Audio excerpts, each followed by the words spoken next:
Hi there. Welcome to Creation Station Monthly. I'm Bob from Creation Station. This is our monthly show where we talk about a creative topic with two strangers who have never met. I kind of got it wrong this time. And we talk about how it is to be creative and what you're trying to do. This month's episode is all about therapy. And for the disclaimer, I am going to have Joanne tell me the disclaimer that we need to have about any medical advice. Oh, the disclaimer is this is not professional advice we are about to give. We are just going to be talking about the therapy topic in general. Thank you. Thank you. So let's introduce our two. I've got Joanne, who, all full disclosure, happens to be my sister, is on here from. See, there we go. We got a surprise out of her. Yes. Way to bury the lead, Bob. There we go. So, Joanne, give us a quick nutshell about who you are, what you do, and Latrice, you come in right after her. Okay, let's see. I am a licensed mental health counselor. I'm licensed here in the state of Florida, as well as the state of New Hampshire and the state of New Jersey. I've been licensed practicing counselor since 2006. Started in 2003 after I graduated, and then go through the license process. Worked at a number of nonprofits, including Henderson Behavioral Health, Women in Distress, Broward Partnership for the Homeless, before it became Broward Partnership, and other things. And now I do private practice online with a couple of different platforms, and then just private clients as well. So, yeah, been doing it for about you, Latrice. So my name is Latrice Richards. I am a licensed mental health counselor in the state of Florida, and as well as a licensed professional counselor in the state of Louisiana. I have been licensed for about 13 years now. I started my career in juvenile justice, actually. I did my practicum and internship at Caddo Parish Drug Court in Shreveport, Louisiana. And then I kind of moved through the jail system, specializing in child and adolescent therapy. I did about 8 years as a military and family life counselor. So I had the opportunity to travel the world, going to different military bases, working with or providing subclinical counseling service to active duty service members and their families. And so that was a very rewarding experience. I met my husband in that experience. We met in Cuba. Very rewarding. Yes, yes. I did 3 stints at Guantanamo Bay, Cuba, which is not what people think it is. I mean, it is, but it's also not. And so I moved here to Broward County about 4 or 5 months before the pandemic. And so, I've been inside for a while, just trying to get out. And I started here working at Broward Behavioral Health Coalition. I used to oversee the One Community Partnership 3 program. And now I work for United Way of Broward County. It'll be 2 years in January, and I am the Director of Health Initiatives for UW. I was on a meeting earlier, and when I was introducing myself, I just said, I'm the Director of Health Initiatives, and one of the people on the call, he was like, you do a lot more than that. I do a little bit of everything. At UW, we are definitely a cohesive team. But my primary responsibility is to oversee prevention services, which includes mental health, substance, and suicide prevention. Very So, cool. it sounds like between the two of you, you have most of the planet covered and almost every specialty. Most populations, yeah. Yeah. I want that gig, though. I don't know how you got that traveling gig. That's cool. So quick story. When I was working toward my licensure. I had moved back home to New Orleans. I'm born and raised in New Orleans, Louisiana. And so I had moved back home to New Orleans. And after I left the juvenile justice system, it was just a little bit too much for me. I actually started doing multisystemic therapy. Yes, That's I. my baby. Okay, we'll go back to that. Go ahead. And so I used to do MST for the we have parishes in Louisiana, Okay. and so for those who may not know, a parish is akin to a county, and so Jefferson Parish. I work for Jefferson Parish Human Services District, and my supervisor at the time, she actually was a MFLAC, but she had the Wow. contract, but she had never Okay, what's actually an NFLAC? A what? military and family life Okay. counselors. That's for short. We just call it MFLAG. And Nice. so but she had never actually taken an assignment. So I was, I knew I was about to reach the end of my hours, and I was going to be applying for other things now that I was licensed. And she told me about the program. Wow. And so I put in my application probably in October Mm. of 2011. And in December 2011, I was approved and I went on my first assignment January 2012. And Wow. it really wasn't a difficult process. And actually, the MFLAG program still exists. Oh, It doesn't exist in the same way that it once sure. did, but it does still exist. And I'm very grateful for that experience because I got an opportunity to travel the world. I Yeah. went to Guantanamo Bay, Cuba 3 times. Wow. I met my husband the first time. Hmm. I spent a year in Okinawa, Japan. I loved it, every minute of it. Cool. I spent about 5 months in Germany. And so, I got an opportunity to kind of get around Yeah. and see the world, see how other people live. But I think the biggest thing for me was spending time with the military and like really in being engulfed in military Mm. culture. Hmm. I have a completely new appreciation Mm.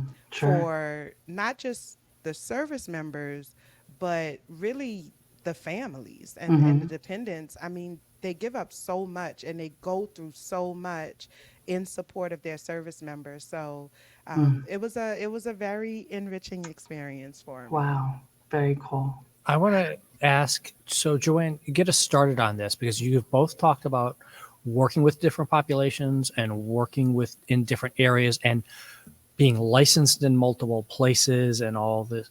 So Mm. Joanne, fill us in on, you said you rattled off like 4 states Yeah. that you're 3. currently licensed in. Yeah. And I happen to know you've done people like outside of the United States Sure. too. Sure. Tell us about how that all works and how do you deal, not only how do you deal with that, but on the creative, we're creative here, so Sure. Sure. what is that process for you to be able to be ready to deal with 3 different states in multiple countries and still give the same level of service type stuff? Sure. Well, the reason why I got licensed in a couple of states, so one of the platforms I work on really strongly encouraged me to because it's called You Will, and it works with college students. And so there's a few states, unfortunately, that have it's really challenging for them to find licensed clinicians. New Jersey, New Hampshire being 2 of them. And there was a lot of demand. The state of New Jersey, props, because they just signed with You Will, and every single state university in the state of New Jersey is offering their college students free therapy. And I'm beyond, I'm like, sign me up. I'll do whatever it takes. So I'm licensed there for that reason. And so I work with college students on that platform. You Um, will. You Will, capital U, capital WILL.com. It's just fantastic. They contract with colleges, and the colleges pay them, and so then they just allow us to give the services to the students for free. It's fantastic. I love that. Yeah, it's really cool. And it's not just the 18-year and 20-year-olds, right? It's people in grad school that are trying to be doctors and lawyers and struggling because the world is, full of pressure and stuff right now. Mhm. So I think that, the hardest part for me, or the creative, I guess, piece is just keeping, yeah, it is, keeping aware of resources in those areas, right? So that you can make sure, because of course it's virtual. So you want to make sure that you're on top of making sure those individuals have immediate access to resources where they are if they can't get me. Um, and yeah, I forgot the other part of the question. But other than that, it's Just how do you pull it off? How do you, because it's um, obviously it's more than just juggling, especially when you're dealing with mental health. This is not mm, just, okay, we're going to put this widget aside, now we're going to pick up the other widget. sure. It's how do you deal with, and in your case, you're dealing with different cultures. Hmm. And Latrice, the same thing mentioned earlier: military Sure. culture versus civilian culture, Hmm. etc. I mean, I Hmm. spent a year in Okinawa too. It was an amazing experience, Yeah, but it's a really different thing sure. than it I is think it's here. important. I think it's important to address that, right? I think even if you are only doing local, right, it's still really important to be informed when it comes to cultural differences and the impact of, racial inequality and all of these things that impact your clients, your customers, right? The people, what they're going through. So certainly there was a lot of impact on COVID. It impacted people differently. And so having those conversations looked very different than they did a few years ago. Um, I think when it comes to just juggling, it's um, there's some preparation that goes into services, right? We don't just usually wing it by the seat of our pants, you know. But there's also a being in the moment, right? Not just going in with my own agenda, but meeting the clients and being where they need to be too. So, being able to be flexible, creative with whatever you're going to talk about, I suppose. I laughed when you signed me up, when you asked me about that. I'm like, I'm the least creative person I know. Um, but then I realized that part of therapy is just allowing the personal aspects of yourself and then your clients to come through. And so if that's creative, I'll take it. So. It's so interesting. So I'm also a podcaster, as I Love it. mentioned before. But one of the things that really led me to podcasting was my work as a therapist. I used Mm-hmm. to have a private practice in New Mm. Orleans, and so I won't go into the full story, but Okay, Latrice, we need that name. What's the podcast name? so I have multiple podcasts. My Okay. first podcast is called Unicorns Talk Podcast. And it is a mental health podcast. And Love in it. my last episode of that podcast, I haven't produced a new episode on that podcast in about 3 years or so. But people still listen. And the last episode, which is my highest downloaded episode, is called Why I'm Leaving Mental Health. And Mm. so there was a time about not quite. It's Unicorns Talk with Latrice Sampson Richards. Okay, I'm sorry. I'm sorry. Well, we just gave somebody Yeah, else some free advertising there. that's okay. And so Unicorns. the last episode was titled "Why I'm Leaving Mental Health," Mm. and I talked about a lot of things in that episode, specifically around mental health in the Black community. A lot of times, there you go. A lot of Nice. times it is, it can feel like it's more about business and Mm. profit Sure. than it is about providing support and Mm-hmm, mm-hmm, care the way that it really needs to be provided. But a mm-hmm. huge part of it also for me was kind of feeling boxed in around Mm. my creativity. Mm. With the MST therapy, I was not a fan of MST. I really wasn't, because I felt like it was just too prescriptive, Mm. and Mm. it didn't really give me an opportunity to be as creative as I would Sure. have liked to been. Mm. So, um, you know, and when you think about therapy, when you think about working with people, the cornerstone of that is supposed to be individualization Sure. and Sure. making it something that works for that individual person. And I just kind of got to the point where I was feeling very constrained Mm. by just, policies and don't even get me started on the whole billing process. I really feel like these Sure. insurance providers are like the Yeah. modern day mafia. I definitely believe that. But I was starting to feel Mm, really boxed in and yeah. constrained, and that kind of led me into podcasting. Yeah. So, yeah. Ironically, I didn't have that experience in MST. Now, it is very true. It's one of the most structured, evidence based models there is. But I also loved the intensity of it, that it's also the one that was like, you need to be in the home 7 days a week for 12 hours, 6 hours a day, go for it. And I was. And there Mm-hmm. were families I opened that I did that for Mm-hmm. and loved it. I mean, my family has heard way too many stories of things we did with family, um, all HIPAA compliant, of course. But the idea of, I get you that when you're working for an agency, you're definitely, it's a numbers for a lot of them, right? It's really hard to give an individual or that time.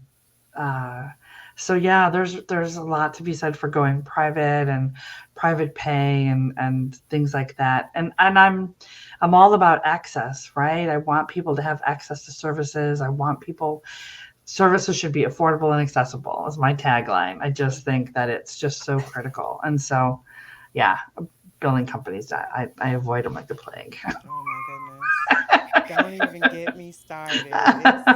So that It's leads me to our question that I always ask people, and this is, we do a technology podcast too here. Mm, So, what is the technology? mm, Just building software, or what? Last year we actually had somebody from the VA who writes the software for the VA on the show. mm. Uh, that was he had a really interesting perspective on some of the stuff. My question is, what technology do you want to use then? What is it that you have right now that you're using? If you're doing podcasting, if you're doing remote stuff, Joanne, with other Mhm, people, mhm. you must be using some Sure. kind of technology for that. Mhm, mhm. But then tell me what's lacking and what's your dream piece that you want. I don't know that I have a dream piece yet. I will tell you that I love that. So, for instance, EMDR, eye movement desensitization and reprocessing therapy, is they have We need they like an acronym thing at the end of this show. yeah, they shifted, right? So this is a really it's really based for trauma work, and it's all about eye movement and really being close to somebody and all of the EMDR training. I never did it before COVID, and I did a whole online EMDR training and how to do it online, and then how the tools have now become available so you can do it remotely if the person, of course, is appropriate. But it is an amazing, it's giving so many more people access to this therapy that is so beneficial that you never would have been able to do.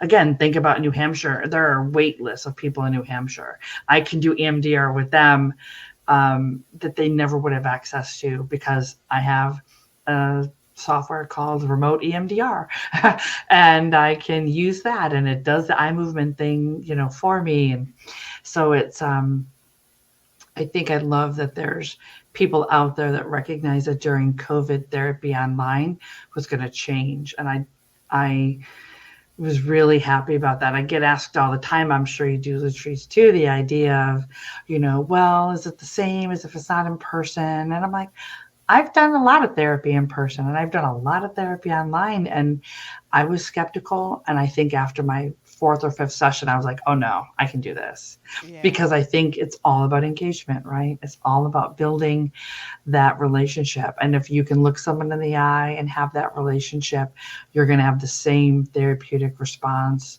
and engagement in person or virtual. So, uh, Yeah, I think mm, the kind of dawn of online therapy in mm, general was a major revelation mm, for the industry because I actually started doing online therapy before COVID, a couple of years before COVID. cool. Yeah, because I was traveling and things like Sure. that with the MPLAG program, and so I wanted to, kind of get into it, and so I think I knew earlier on that it Mhm. was going to be something that was revolutionary, but at the time when I first started online therapy, the industry wasn't really into it. The Mm. licensing boards were all but prohibiting it, or Oh yeah, your like, ethics questions. Oh oh no. my goodness. Listen, it they Sure. they were like, you want to do what, where, Yeah. how, Yeah. and Yeah. so there was a strong pushback Mm. Mm-hmm, mm-hmm. from the industry as a whole. And then COVID came and Mm. kind of forced our hand, Yeah. and which I think was one of the best things that could have ever happened Sure. because it increased access first Mm-hmm, and mm-hmm. foremost. People Sure. who were not able to access Mm-hmm. therapeutic intervention before, whether it's Mm-hmm. because they just didn't have access to it in their area, Sure. or they were not able to find a therapist that they felt comfortable with Mm. that Mm-hmm. was within their Sure. specific area. Sure. And so, now they have access to this thing, and they have access to this outlet. And Mm-hmm. I think that it really is a revolutionary thing, in my opinion, Sure. because it has opened our eyes to the power of connection. I Mm. always say, emotion connects us all, Mm-hmm. and at the end of the day, therapy in all of its forms is about understanding and regulating our emotions, Mm. and so and how we respond to those emotions, right, like at its core. And Sure. so I think because I had done so much traveling Sure. already, and I was very much into FaceTiming and using all of the apps, and Yeah. like that was how I kept up with family and friends. That was how I maintained relationships and Mm. things like that. So I knew that you could form Mm-hmm. Mm-hmm. strong relationships and Mm-hmm. connections with people in a Yeah. virtual space. And so I'm really happy to see that the therapy industry has kind of caught up to that, Yeah. and not Very much so. only caught up to it, but I think is now an active participant in Mm. shaping what that looks like moving forward. Absolutely. I mean, the number of ads on TV, right, for all the different platforms that just encourage people to get help is amazing, right? So, love it. And Absolutely. even I think that kind of speaks to the reduction of stigma Mm. around Mm-hmm. the Mm-hmm. idea or the concept of mental health as well. Sure. We're seeing it in TV shows. We're seeing Mm-hmm. it being talked about in popular culture and Yep. in the Yep. news, and things of that nature. And so I think making it so accessible Sure. has gone a long way in terms of helping people to feel more comfortable with the idea of opening up and being vulnerable with someone, and talking about the Absolutely. things that they don't talk about with anyone else. Sure. Well, let me Sure. follow up on that one, Latrice, because that was the next question I was supposed to be asking anyway. So thank you for that. Is we always ask what do you think society thinks of what you're doing as a creative field? And is it Mm. something like we get a lot of times? Oh well, yeah, that's fine to do when you're a kid, but you're an adult now. You have to let that go. Mm. In this case, you both took your creative juices and your wanting of helping people to turn it into a full career. Mm-hmm. But what do you think people are actually thinking now, as Latrice was starting to go on to about therapy, Mm-hmm. about therapists and people, whether in popular culture or real world stuff, versus what it used to be like? Because you Well, see all the depictions in popular media about the I've seen therapists. In Treatment. Yeah, there you go. it's an amazing show, yes. um I think that attitudes are starting to change, Mm. and I think it's a double-edged sword in a lot of ways, because I think that on the one hand, we want people to feel like a therapist is an option for them. Mhm. We want people to feel like, seeking therapeutic intervention is a viable option, that there's no shame in it, and that Mm. it's actually a sign of strength to Mm. reach out and say, I'm struggling with something, and I need help, and I need a professional that can help me work through these issues, because my friends and family just not gonna get it for me, right? Sure. Sure. But I think the difficult part of that also, though, is that I think because of the rise in popularity, and because we're seeing it more in pop culture, you now have the rise of like these pseudo experts, Mm, and coaches, and which I am also a life coach. I did get my certification as a life coach, even though I was staunchly against it in the mm, beginning. But it was important to me to understand what coaching was, mm, before I really made an opinion about it. And I think that for the general public, it can be difficult at times to understand the difference mm. between a licensed professional Sure. and what the trendy term seems to be a mental health advocate. Sure. Someone will say, "Oh, I'm a mental health advocate," and then everything that comes out of their mouth, they're saying it as if they have degrees, and like this is what it is. and Sure. and sometimes I'm just like, well, actually, no, that's not Yeah. that's not actually what it is. So I think it's kind of a double-edged Mm. sword, Sure. because, we want that exposure, we want that saturation, but we also have to warn people against charlatans. Yeah. No, I think you're right. I think there's awful lot of, it's good that people have choices, right? And so um, encouraging, say shopping around is, maybe that's a weird term, but I'm not, if you want to be able to connect with your therapist. So if I'm not the one for you, I'm totally cool with that. Tell me that, right? Yeah. Feel free. I'll give you recommendations. I'll, whatever. Um, but yeah, I do. I think it allows, just because things have been talked about so much, there's so many more resources that we can pull into, right? What I love when a client's like, "Oh, I started reading this book and I'm writing it down," and I'm like, "Oh, wait, let me check out," or I listened to this podcast, or I read this blog, or even just, the apps that they get motivations from, or all of these different things. There's so many more supplements that we have now than ever, that I love using that stuff. Hmm. I love using that to supplement all of those things. But Okay. again, No, oh, go finish ahead. your Well, no, no, no, no. You finish no, first. that was it. That was it. I just love it. Go ahead. Because I was going to say, and I was going to remind you, we only have an hour-long show for this next Okay. question. Okay. So using AI chatbots as therapists, Mm, go. No, I'm gonna say no. mm, And the reason why, it's multi-pronged. So, being in the podcasting industry, I think, I understand AI just a little bit deeply. I really do track what's going on with AI, because it is going to revolutionize the way that we do everything, mhm, in this world. There's no escaping it. And so, I'm of the stance that I want to be a part of shaping it versus just being, reactionary to it. mhm, And mhm, so, I think that my biggest issue with AI right now today is that it's just not smart enough, which is it's kind of wild to say because it's AI, but it's not it's still pretty stupid, for all intents and purposes. Sure. It doesn't really understand human connection, human emotion, the way that a therapist would understand it. And Mhm, so I think just it's just too young to mhm, even consider using AI as like a chat bot or something like that.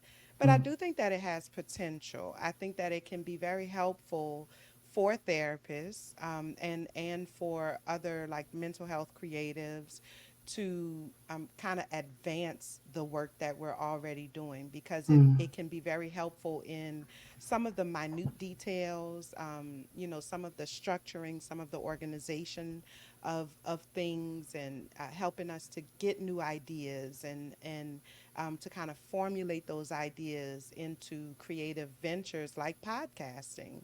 mhm, I think it's can be a very useful tool, mhm. but I am not looking forward to chat therapist, bot But therapist. think about it too, right, Latrice? I mean, the reason why people come to therapy is because they're lacking a connection in a lot of ways, right?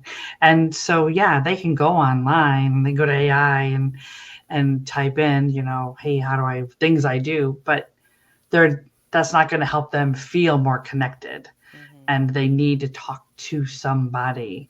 Now, I had this conversation with someone maybe a couple of months ago, and he was like, "Oh yeah, but you're thinking like older. Now the new generation, they're totally cool with like just typing this." And I'm like, "Are they? Are they really? I don't think so. They think they are." But the progress gets made when you know that somebody gets you. Mm-hmm. Another human being on this planet sees you, sees your value, sees your worth just because you're here. And I mean that's truly one of the feelings that drives people to therapy in the first place in my realm, I guess. And so you're right, you're not going to get that on the chat Mm-hmm. on a chatbot. So Yeah. I agree. It has some purposes if it comes to, like you say, helping with organizing, you even creating, using it to help create treatment plans or any of those things, right? But when it comes to true living human connection, I mean, I think i I don't feel at fear. I think I can use it as a tool, but I'm not at fear it's going to take my job. How about that? Yeah, I agree. And Okay. I heard someone made a quote and they said AI is not going to replace jobs. People who Mm, know how to use AI mm, will replace your jobs. You sure. know, Yeah. and I think that was very eye opening for me. Sure. Yeah. Love it. So this is a very loaded question in this particular field. We always celebrate, I try to always make sure we celebrate successes, and you both have already done really well in your fields and done things. What's the time that you failed, Mm. and what did you learn from it? I got mine. You need to think. Oof. I know. Oh, I'm sure I have some. Don't get me wrong. I just got to think about which one. Just kidding. Uh, Go ahead, Latrice. I'll let you start. So I mentioned earlier that I used to have a private practice Mm, when I had just started MFLAC and I did MFLAC work for about a year or so. I saved up my money, and the ultimate goal was to go into private practice. mm, And so I opened a private practice in New Orleans, and I was working toward getting that practice up and running. And I had never worked so hard for anything in my mm, life, mm, literally. mm. I just, I'm an overachiever, I don't know, that's the most politically correct way to say It's a that, good but thing. No, brag. it Take your is. flowers. Come on now. Yes. But I've never had to work that hard Mm, to do anything. And mm, so this was, I put my all into it, and it just, at the end of the day, it just didn't work out for mm, me. And so I ended up having to close my office. And that was hands down the most difficult decision I've mm, ever made in mm, my life, because I felt like a failure. I felt like a mm, complete failure. And for someone, who is a overachiever and someone who, does relatively well, that sure. was a huge, huge pill to swallow. Mm, And so I ended up going back to the MFLAC work. I actually took my first assignment in Cuba, my first international assignment after that, and when I met my husband. Um, but it took a He'd better be couple of listening to this show. he better.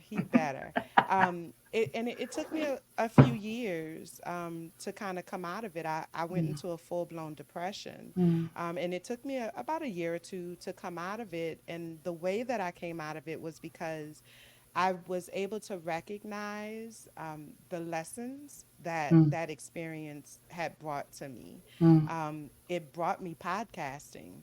mm, I when I was trying to get my business going, get my private practice going, I created a program, mm, which was a free program just to drum up interest. mhm, And then I ended up getting a radio interview to promote the program. Nice. And at the radio interview, the producer said, have you ever thought about being in radio? She's like, you have a very pleasant speaking voice. And Nice. I was like, me? Are you talking to me? Love it. And within 3 months, I had my own radio show. Mm. And then a few months after that, a friend of mine reached out to me and introduced me to podcasting. So there was no way for me to know at that time Mm-hmm. that all of those steps and what felt like failure in that moment was actually getting me closer to what I believe my purpose is and what my calling Mm. is, Mm. which is, providing mental health support through the the medium of podcasting. Nice. And so that was the most difficult period of my life. And now I look back on it as a turning point Mm. because it moved me closer to what I believe is my life's purpose. Nice. Nice. That's awesome. That's really cool. I never intended to go into private practice. It just kind of happened. I thank goodness, I have a very supportive husband, and You better be listening too. he's probably working, but he'll listen. And so I was done with the nonprofit work. I had done that a lot, and so I going into private practice, it's as much as I want it to be. It could be more, but it's as much as I want it to be right now. I love it. And I have, anyway, I'm trying to think of there's plenty of difficult challenges that I've had throughout agency work, talking about a really challenging time was because I did a lot. I was a director at a few different places that I worked. And so I was in charge of the clinicians, right? And finding the balance to support clinicians, knowing the work that they're doing, right? And yet going and the other side, the administrator side going, but there's numbers. Like we have to make numbers this month. I know that, I've worked at, we had a couple of clients pass away and dealing with the clinicians and how they were dealing with that and really being there to support them was a real challenging time because again, I'm trying to walk this really tightrope of, oh, I know, and I would send you home for 2 days. And unfortunately, I'm over here hearing like, well, we can't let these numbers go away. I'm like, so I think I really got burned out on that administrator part from an administration piece, a nonprofit particularly, and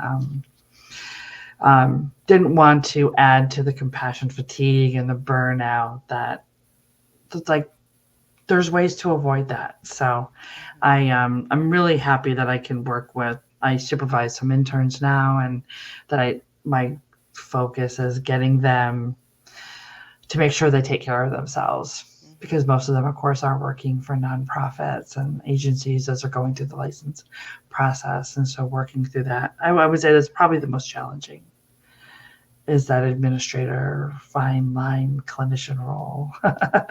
So let's follow up on that a little bit, Joanne. And so somebody joining into the field, and it's a kind of a two-part thing again, is one, how did you get started? Did you go to college knowing this is what you wanted to do with your life?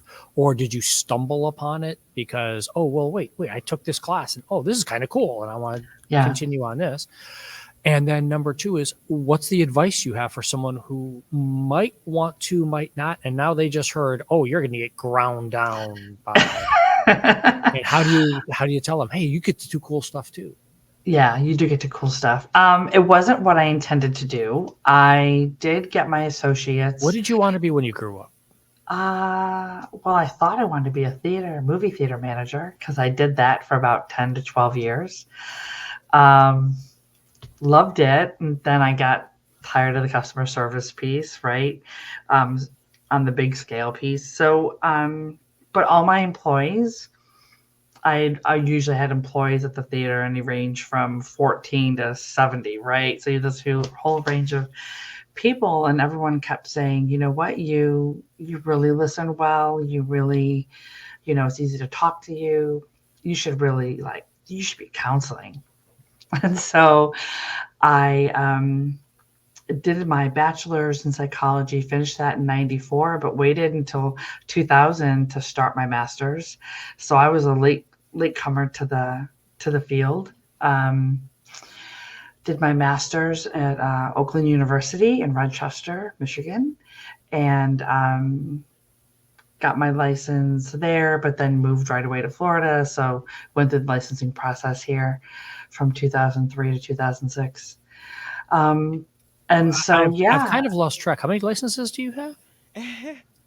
You just Uh, casually well, throw no, this no, out every no, so often. no, I've got no. a I new mean, license plate. I'm licensed in 3 states. So I got my bachelor's, my associate's, my bachelor's, my master's. I have no Oh, intention of getting a doctorate. There's no worry okay. about that. Okay. None Not whatsoever. interested. There's nope. Not interested. But I do, so I enjoy it, and I think that being a latecomer to the field is a unique experience, and I'm really glad that I did. I think coming fresh out of school, when you are younger, it is. I think that there's there's so many options now that are great for new clinicians. I mean, I never even heard of the program that you talked about, right? This traveling I'm like, what? That would be fantastic. Um, had I known that when I was single, I'd probably have done that, right? I bet you can Um, talk him into traveling. yeah, I could probably talk my husband into that. Or I'd go away for a few months. Just kidding. And so, but that whole idea of, I think, okay, what advice would I give to new people? I think you don't have to know your population, right? There's so many opportunities that you can try to work with a population. I have an intern who for years did a bunch of other things, right? Kids, teenagers, crisis work. She has found her niche in working with substance abuse. Never in a million years did she ever think she'd want to do that. It is not a population that is close to my heart. It's really challenging, but she absolutely adores it. And I think so it's just giving yourself permission to say, you know what, if this doesn't fit, it doesn't mean I'm not a good clinician. It just means this population probably wasn't a good fit for me. And there's so many opportunities to do different things. How about you, Latrice? Did you original? I always teased. I wanted to be a tomato farmer. What did you want to be before you became a clinician? So when I was a child, I wanted to own a McDonald's.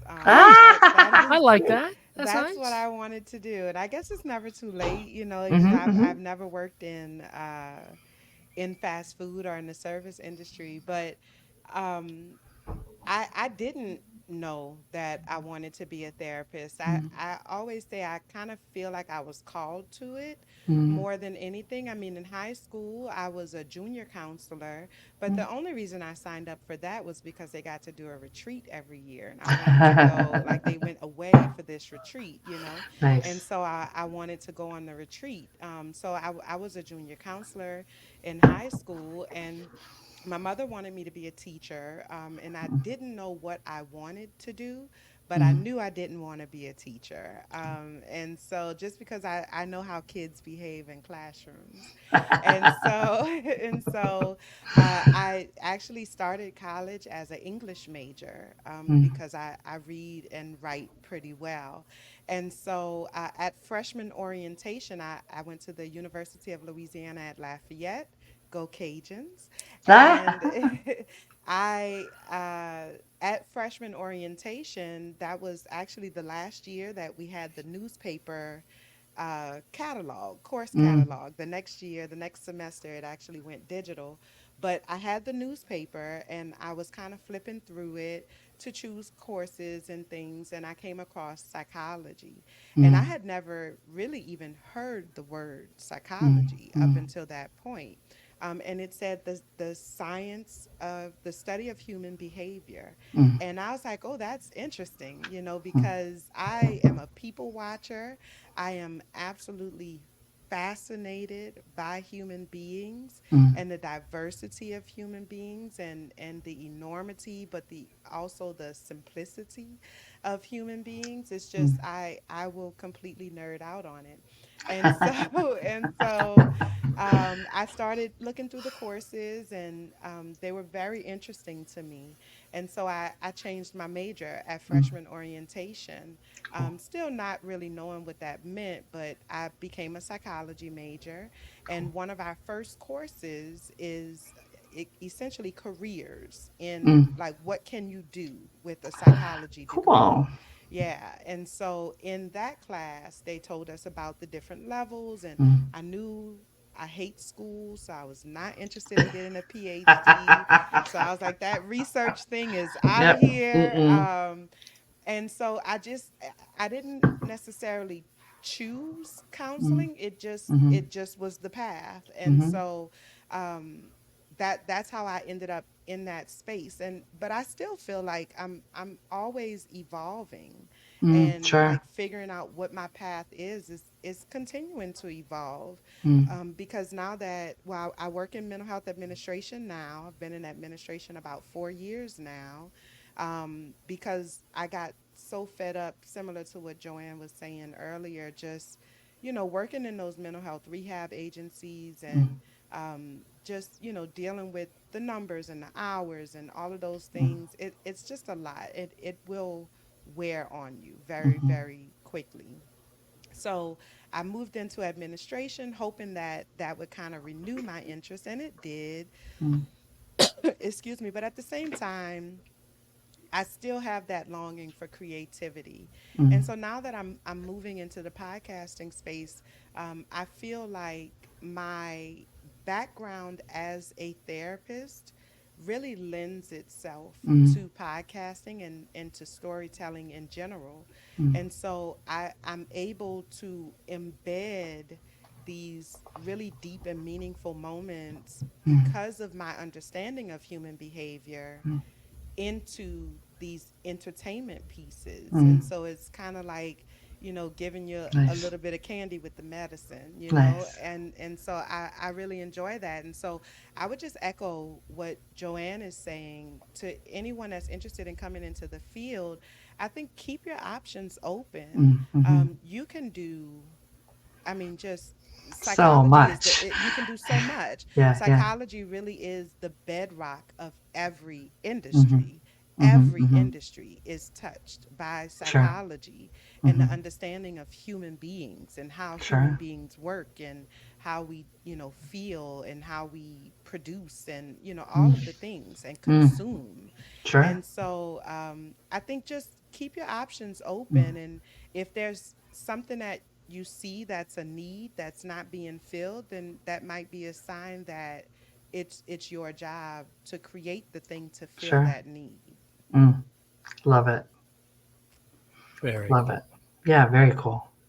So I have one last question about the what's your ultimate technology thing you would like to see in the future sort of thing that we always ask about. What does that mean for therapy though? I mean, is it being able to do it in VR where you're isolated and able to share with somebody, or is it what is it like you were saying, Latrice, with the podcast, and you can reach out to so many different people that Mm. way? What is that next thing that's out there? Whether it may not be technology, maybe it's anti-technology, like Joanna was saying. It's a chance to actually be live in person with Mm. someone. Mm-hmm. What is it that's the next frontier for therapy?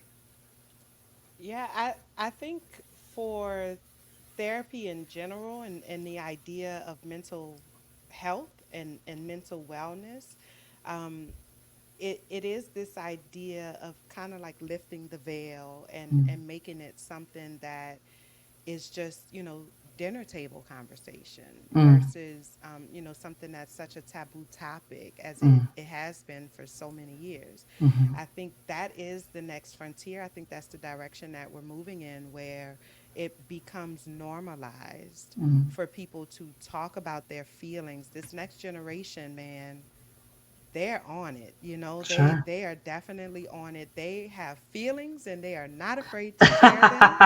And I think it's a beautiful thing. I really do. Ideally, I Mhm. would like for them to have more coping skills, but that's where we come in. But I think just the fact that they are, they feel comfortable and free to express Mm, themselves. sure. They feel even at the risk of negative repercussions to Mhm. personal, as well as in a professional space.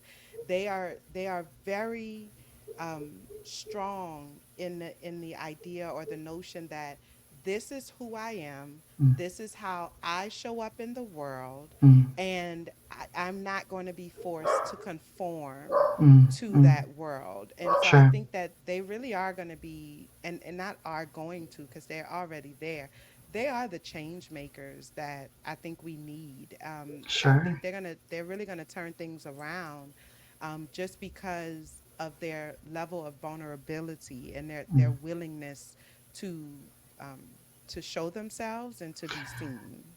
Yeah, they're definitely the struggle to be authentic is not necessarily theirs, right? Hmm. It's just how do you maintain that with all of this the negativity that you like you say, the repercussions that you might experience, right? Yeah, Authentic is the actual word of the year, by the way. I saw that. Oh, I I saw missed that. that. Oh, Yeah, that's yeah. fantastic. I Webster, said that's a very Merriam-Webster woo put woo that out. Yeah, word. It's a very that woo is the key woo word. word of the year. That's funny. So we only have a couple of minutes here left. I want you both. I'm going to throw up Joanne's slide here because it has some resources on here to tell people about. And Joanne, you can go first about these and tell the people who are listening here, anywhere in the world who happen to listen to this podcast, what do they need to do to reach out to a therapist, or how should Oh, they be getting help? there's so many options out there, and that's what I love about it, right? There's so many platforms. I am encouraged that there's platforms like Open Path Collective, right, where therapists are on there and they're agreeing to hold their fees to a certain limit, right? Um, to make it accessible and affordable for everyone. I'm excited about Psychology Today and their listing. I'm excited for the compact, the counselor compact that's coming out, right?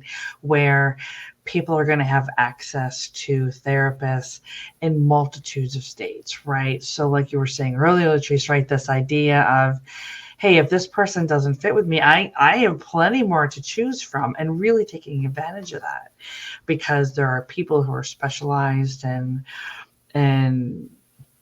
eating disorders or trauma or whatever, right? And you won't necessarily find that. So I'm excited about all that stuff that's coming out. Um, I got off the topic, I'm sure.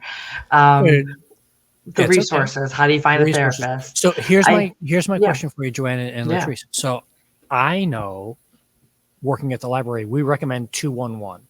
Mm-hmm. Go call them. Is that a nationwide thing? Well, actually, it is. It is Is it 211. nationwide? I thought it was okay. Go ahead. Sorry. Yeah, so 211, both 211 and 988 are Mm-hmm. national resources, Mm-hmm.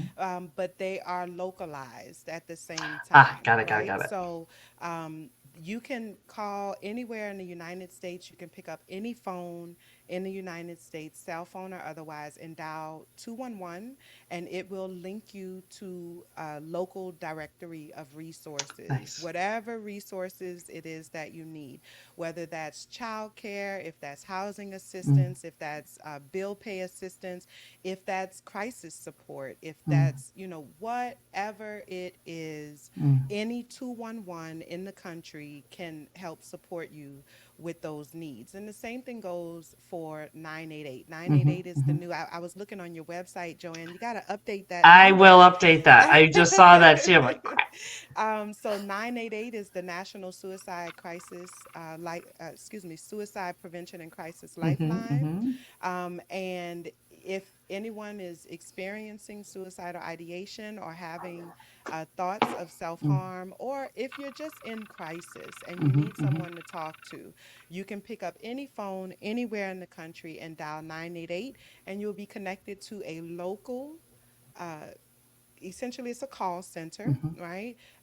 Where a crisis support specialist is on the other end, ready, willing, and capable of providing you with the support that you need in that moment, and then also to connect you to the resources that you need in order to maintain your mental health. And so I definitely encourage anyone to utilize those resources.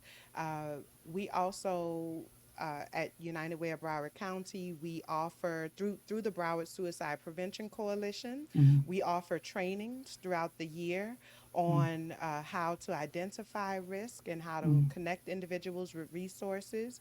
We do mental health first aid, youth mental health first aid, QPR, assist. I mean, if there's a training on it, I've nine attended a times out of number of 10, them. They're fantastic. yes, we do it, you know. And so just getting the support that you need, connecting to the resources that you need. You know, it's three numbers away is what we say. Three numbers There you away. go. Nice. 211 for community information, 988 for crisis support, 911 for emergency support services. Nice. So yeah. This That's is awesome. why we have professionals on the show, folks. Awesome. Thank you both very much. This has been a great. We flew by. A whole hour has already gone I by. know it went by so We didn't even make it. quickly. I know. As always, if you just got the numbers, folks. So normally I would say, hey, reach out and I'll pass on the stuff. Call those numbers if you need help. And the websites are there in the link for you for both of our guests today. And if there is a topic or guest you want to see on the show in one of these upcoming months, reach out. Creation Station at broward.org. We'll see everybody on Thursday. Have a great day.